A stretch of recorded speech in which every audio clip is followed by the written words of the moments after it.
Hello everyone, and you're very welcome to the IT Sligo Open Day. This talk is all about preparing you for college and navigating these strange times. My name is Rachel and I work on the IT Sligo Marketing team, and I'm joined today by Dr. Eddie Murphy, a clinical psychologist who you may recognise from RTE's Operation Transformation, and Daire Martin, who's a third year IT Sligo student studying sports with business. Hi guys. Hi Rachel. Hi, it's great. It's great to be here, and it's great to join IT Sligo on this open day.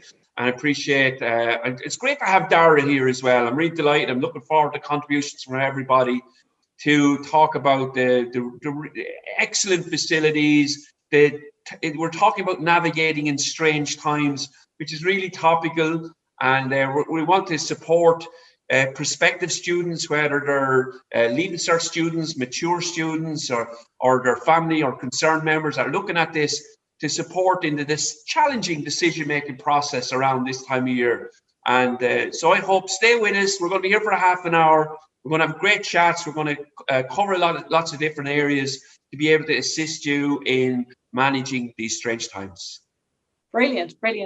Thank you so much for being here today, guys. So maybe Eddie, if you want to give a brief introduction to yourself in case not everyone has seen you on TV recently. Oh, well, look, so my name is Dr. Eddie Murphy. I'm a clinical psychologist, and I'm going to be talking to you later as well about, I did really I took the long road when it came to studies, okay? And it's an important story in a way, because knowing that there are multiple pathways to your goals and to your dreams, and they're different, and this resonates for me about people making choices about third level.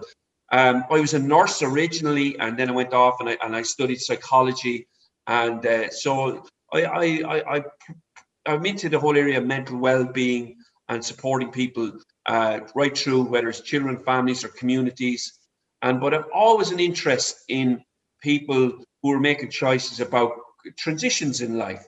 And this is one of these big transitions in life, and I hope to be able to give a contribution on that today. I'm going to throw you over to Daire now, and he's going to tell us a little bit about himself. He's a brilliant young man. I've just got to know him very recently, but I'm inspired by many things that he says. Thank you very much, Eddie. Geez, what an introduction. But yeah, so my name's Daire Martin. I'm a third year student studying sports and business. This is also my final year here in IT Sligo. I'm also a sports scholar. Here I've been lucky enough to get it for the past 3 years. So yeah, IT Sligo definitely became my home for these past 3 years. So really looking forward to contributing how I can with Eddie and Rachel here. So yeah. Brilliant, guys. So we'll get started. I think a lot of the people watching this talk today are, maybe they're getting ready to do their Leaving Cert this year, or some of them have just completed their Leaving Cert in the last few years. Or they might be parents of those students, and some of the people watching today will be mature students making the decision to return to education. And it's a big decision coming to college. In any year, it's a big decision. But this year, we're in a pandemic. So it's even tougher for these people. They've had a hard few months. So Eddie, what would you say, what advice would you have for people who are trying to manage the uncertainty at the moment? Yeah, so obviously, an uncertainty and a transition, and then we throw in a pandemic. Like, nobody has been through this before. I keep trying to say this for many different people. So it makes the decision a little bit harder, actually. And I often think about it in different ways. The way I think about it is our circle of concern, our circle of control. What are we concerned about? So I'm concerned about the coronavirus. I'm concerned about elderly people, vulnerable populations. I'm concerned about, people can be concerned about, we say, Leaving Cert. How is that going about? So it's huge amounts of uncertainty.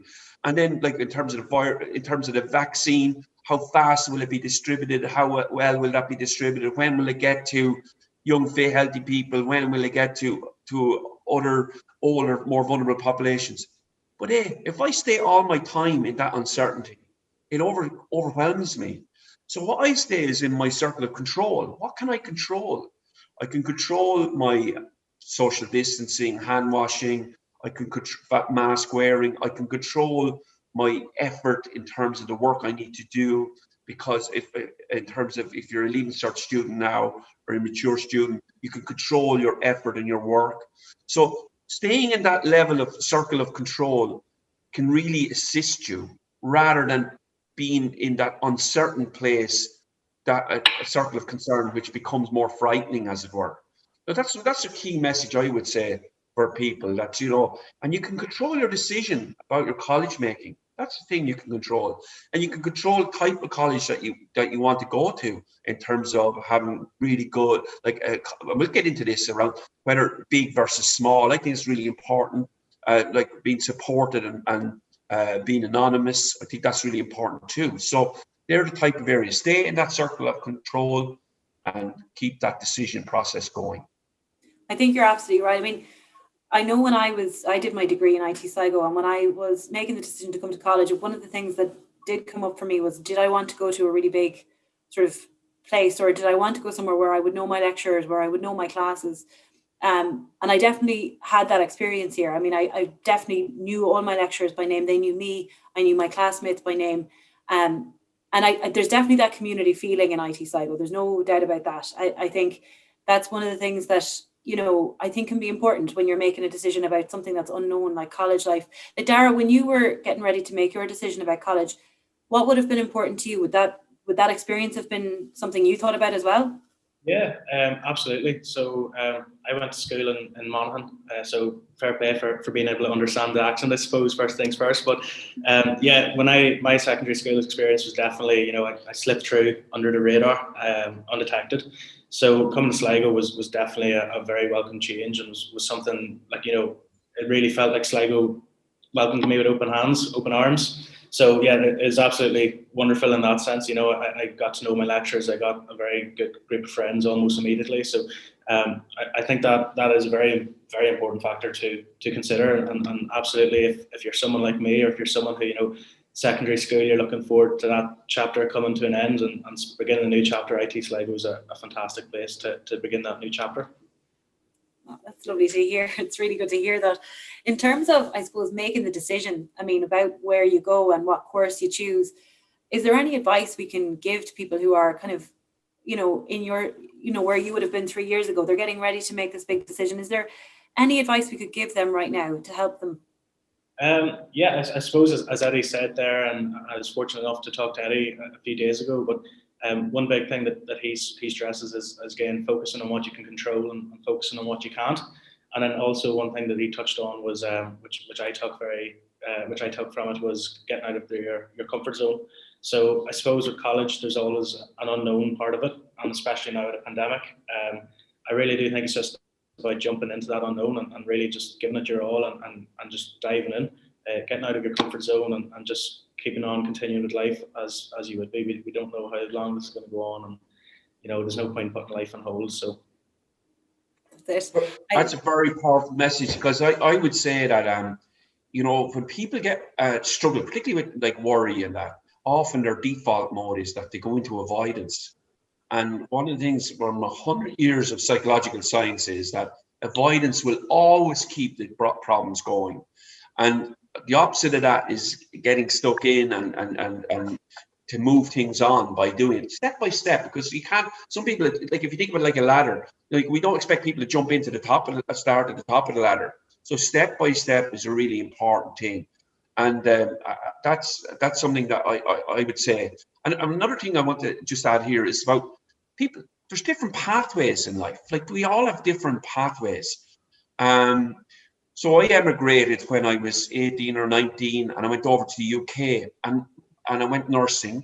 And I suppose nursing was that sort of small. It was a college of nursing. We had a small feeling about it, if that makes sense, where everybody was known. And so people often wonder about getting the right pathway and the right course. But I believe actually there are multiple pathways, that there's different, and you don't necessarily have to get it right the first time. Now, I understand there's financial pressures and real world pressures and stuff like that, but it gives you, getting into this space gives you more choices, because learning, and here's the thing about learning, whether you're a Leaving Cert student, you might want to know this at the moment, or when you're a mature student and you do need to know this, that learning is lifelong. Learning is about a lifelong process. It doesn't just stop. And we're all learning and engaged in learning and having a love of learning. So multiple pathways means that you can start here, you can take a zigzag tour to here, you can go in here. So, for example, Daire in time made this figure, that's brilliant. I've done sports and I've done business, so I want to focus more on business. Or I've done sports now. You know what's really interesting? I'm interested in biology too, so I might do a program in physiotherapy. So there's different pathways, and this is the beauty about it. So we're not going to get boxed in the first decision. The first decision is your best decision is to move into third level. As you've mentioned, Eddie, like there are lots and lots of different ways into the career you want, and nobody needs to know exactly what they want to do for the rest of their lives right now. It's all about just getting started. And I suppose one of the important things for me when I studied here was not just the program I studied. It's not just about business, or it's not just about, you know, whatever subject you take. It's about how you're learning that too. You know, yes, I learned theory, but I also learned really practical skills when I was here. You know, it wasn't just in the classroom. It was, you know, there was work experience, there was real life projects, there was presenting, there was communication skills, there was teamwork. You know, I felt like when I came That's out, really, that I had. that's really important, actually, Rachel. That's really important. I'm glad you raised that, because what we're talking about here is what employers and organizations look for. It's called transferability of skills, which is equally as important as the title of a course. It's about the transferability, how you can make it applicable to your new environment. So that transferability and flexibility is really important, because employers are looking for people that are flexible, team orientated, good communicators, which is a really good thing about sort of Irish people, that have a natural level of social communication and connectedness. Many of us do. And then for others, that it's a skill, and for others, they can, in the third level environment, that skill can be grown. So I think one of the things that we've talked to a lot of students and parents and guidance counselors over the last few weeks to prepare for this talk and sort of hear about what they're worried about. And one of the things that we're hearing back is people are worried about fitting in, and they're worried about the expectations that will be on them when they join college, and particularly because it's not your typical necessarily college experience right now, but they're just worried about how they'll settle into a new environment. Eddie, what would you say to people who are trying to prepare themselves for a new experience like this? What kind of life skills will they need? Yeah, I suppose a couple of things for me that come up there really is around, this is a transition period. Like, if looking at it from a psychologist now, it's people during transitions in their lives can wobble a little bit, for the want of a better word. And what can really help, and I noticed too from doing work in a one-to-one setting when people maybe go in and are a little bit unsettled, is having life skills in place going into during the transition can really help. And I suppose I'm really talking about the Irish mammies here, how times that they can maybe problem solve for their children. They're adults now, they're getting into this adulthood space. But in terms of money management, laundry management, food, can you cook? Like, have they got 5 basic meals that they can cook? I think these are really important life skills, because if you've these sort of ticked off, as it were, then the other bit around, because the struggles can be then forming relationships, feeling a little bit out, feeling like an imposter, trying to break into groups and stuff like that. But if you're trying to do that and sort of because you've gone out and spent all your money in a week because you've no money management skills, it's not really helpful, or the fact that you're not feeding yourself very well, or the fact that you don't have good structure around getting a good night's sleep and physical exercise and stuff like that. So how we manage these life skills. And so we're now in a really crucial phase that we can, still 6 months there before people go to college, or longer, I should, even 9 months or whatever, is that please don't problem solve for them and get these life skills over, because it's a great time to do this as well. What do you think, Daire? Were you ready for college when you came? Yeah, most part, I think I was. Me and Eddie jokes there about my mum doing my laundry, but listen, I'll never ever be able to do it better than she will. So she can do that. But yeah, no, as far as cooking and money management goes, very, very important and really good points brought up by Eddie. you've enough to focus on, not necessarily worry about, but to focus on when beginning college, making friends and just figuring out the location and your class timetable, everything like that. So I suppose, things not knowing how to make a meal or not being able to balance, physical activity and all that, that's not going to help by adding to the workload. So as Eddie said, you've 9 months now, so knuckle down and get those life skills. Just learn to cook an omelette, That's the secret. Learn to cook an omelette. You put a bit of stuff in it. Let's get beyond toast here and have a couple of, have a curry and rice and, just have some basic meals that you can do. And it just takes that piece out of it. Then money management skills, blowing all your budget, that you're able to do that. These can help. It might sound simple, but I tell you, when you have these in place, then the other stuff becomes less stressful. That's why I'm really encouraging this. Absolutely. And I think, your induction, your transition into college is important too. I mean, Daire, would you have found kind of the first few weeks of college helped you sort of settle in from that point of view? Like, helped you kind of get to know the ropes and know where everything was in college and that kind of thing? As I know where IT Sligo is, we sort of say if it's important to you, it's important to us. So we put a lot of effort into making sure we support our students well. Like, would you have experienced much of that when you started? Yeah, 100%, absolutely. I suppose with IT Sligo, it's very easy to hit the ground running, so to say. You're introduced to your lectures straight away. You were introduced to the Students' Union straight away. You were introduced to what Students' Union does for you and how your voice can be heard. So straight away, you're made feel like you're at home. Apart from, the obvious getting tours and the induction days and all the support systems in place, is absolutely very easy to hit the ground running. I suppose Sligo and the people here are quite nice too, quite lovely too. So it's definitely nice being surrounded by a massive positive energy. So that's brilliant. I'd like to add in there that there's some really excellent supports too for like the student counselling service. There's academic supports. There's library supports. There's supports for people through engineering.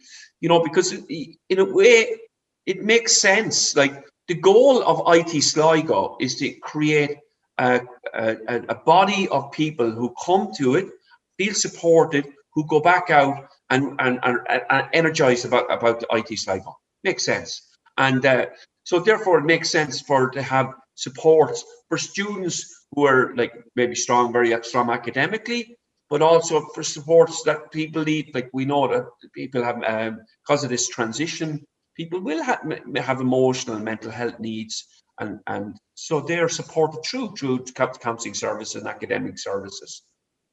That's particularly important now, especially, I mean, because people have had to put up with, so many different things in this really uncertain time. And I suppose one of the things that's come up for us a good bit from the feedback we've received is people just feeling guilty about missing, work or study during the last few months of the lockdown and the pandemic. And they're worried about catching up. They're anxious about the future. They're worried about the possibility of more shutdowns. I mean, there's a lot, on people's plates. They're worried about exams, deferrals, that kind of thing. The three of us obviously can't predict the future, but Eddie, what can we say to people to help them stay motivated, to help them stay the course? What would you say to people right now who are kind of struggling a little bit? Well, so I think we go back to what we can control, and really around then I would say good, because this is now, we're moving into a point of what I call, how do you optimize, or how do you ensure stress management skills for the next 9 months up to your leaving cert effectively. So that would include, and I always start, right? I always start with, no doubt everyone has a phone, right? And you plug that phone in every day and you charge it up. But where are we when it comes to ourselves? How well are we plugging ourselves in? Are we running at 40? Are we running at 60? Are we running at 80? What percentage are we running at? And then you see, how do we increase that buffer zone in our life? And one of the ways to do that is through, well, the quickest way is sleep, okay? And you might look and go, what is he talking about sleep on this? But yeah, because it's the quickest way to, if you're going to manage your emotional life, your study life, it'll all be set down by the good quality sleep that you get. Sleep, exercise, nutrition, they're the bedrock for your stress management. And then setting your plan in place, your learning plan in place, your study plan in place, connecting with your teachers, connecting with the past exam papers, getting your butt on the seat and actually doing the work, rather than procrastinating. So there are some of the areas that I would say that you need to start focusing on. I throw that over to Daire there now. Yeah, some brilliant points there. But for me personally, leaving cert only 3 years ago, so I can it's definitely still a fond memory. But looking back on it, I didn't wake up on September super motivated for the June exams. So I admired those who did, but that wasn't me at all. So what I did is, and what I always do now is trying to get a little bit of momentum going. So for me, motivation has always came from momentum. So just setting out the small objectives, the small goals, and going about them step by step. As Eddie said there about the ladder, it's all about getting the foot on the ladder, and once you get up and running, it's very easy to keep going. But I think the hardest part is to get up and running. So definitely that's what I think the biggest thing for me. And again, as Eddie said, finding the balance. So don't burn yourself out. Make sure you're looking after yourself, eating right, sleeping right, all of the above. So you're in third year now, Daire, so it's a busy year. What do you do? And it's a busy year, particularly when you're kind of remote learning now. What do you do to kind of mind yourself in all of that? Yeah, so definitely the biggest thing for me is physical activity. That's my escape, and that's how I forget about something for a prolonged period of time, an hour or 2 hours. And so I think it's all about finding that escape, finding that, just detaching from reality a little bit. It could be art, it could be reading, it could be music, it could be anything. For me, it's physical activity. So for me, I try to hold myself accountable, and I try to make sure I get out and exercise for a little bit of the day, especially if I'm having a difficult day or a stressful day. It could definitely be the make or break of me. Family are very quick to say, oh, someone's grumpy today, you didn't get going to the gym, or you didn't get out doing exercise. So for me that's the biggest thing. It might be worth discussing just a little bit about remote learning, because I think that might be interesting for people that are connecting with us today. Yeah, so far my remote learning experience has been very positive, and I'll be the first to put my hand up and admit that I didn't think that's how it was going to go. I wasn't really dreading this year, but I wasn't necessarily looking forward to this being the big final year, so to say. But no, absolutely. So far, I think I was a little bit wrong with the stereotypes I had for it, and I've really been enjoying it. I think the lectures, all credit due, that they're really, really trying their best to make it as interactive as possible and make it almost as if you're in class. They're talking to you a lot more.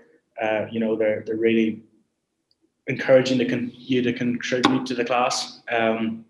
So yeah, that absolutely has all that has been positive for me anyway, and I know from talking to a lot of people it's been positive. I think some of the people watching this talk today might be a little bit nervous about missing out on the college experience. They might feel like they're going to, there's an academic side to it, there's a social side to it too, that they'll be a little bit worried about missing. So Daire, what would you say? There's people now that are kind of, you were there 3 years ago. What would you say to them now, kind of knowing what you do now? What would you say about people coming to college for next year? As far as college in general goes, without the pandemic, you'll definitely get through it, despite if you feel like you won't. As Eddie says, multiple pathways. There's no set rule book. So I suppose that should lighten the pressure a little bit. There's no exact way you should go about doing something. When it comes to joining a new college, you're closing a big chapter of your life, and you're starting a new one. So that should you should really be looking forward to that. With the pandemic, I suppose for me personally, moving up here was definitely, not sure if mum and dad agrees with it, but it was definitely the right idea and the right choice to come up here, and that's what I'd say to students. Definitely, if you can and if it's feasible, move up anyway, despite where we are with the coronavirus. Meet your housemates. It'll still be a very good year. And I would say it's important to go for it, actually, because like we're talking about deferring. Some people might be, I wonder will I defer or not? Will I, I'd say go for it. Get the year over with, because think at the back end of this 2021, that vaccination will be reaching at all levels. You'll have a year done, and you'll be out a year sooner than deferring. And I just think go for it. I always believe that's, go for it. Excellent. That's brilliant. So that's lovely advice to finish on there, I think, guys. So I think just thank you both so much for joining me today. Thank you for your insights. We hope everyone watching it has found it useful. If you need any more information on IT Sligo, you can visit itsligo.ie/open day. There's loads of videos about the supports available here. There's tours of the campus and everything else. I hope everything today was useful to you, and we really, really look forward to welcoming you to IT Sligo. So thank you so much for joining us.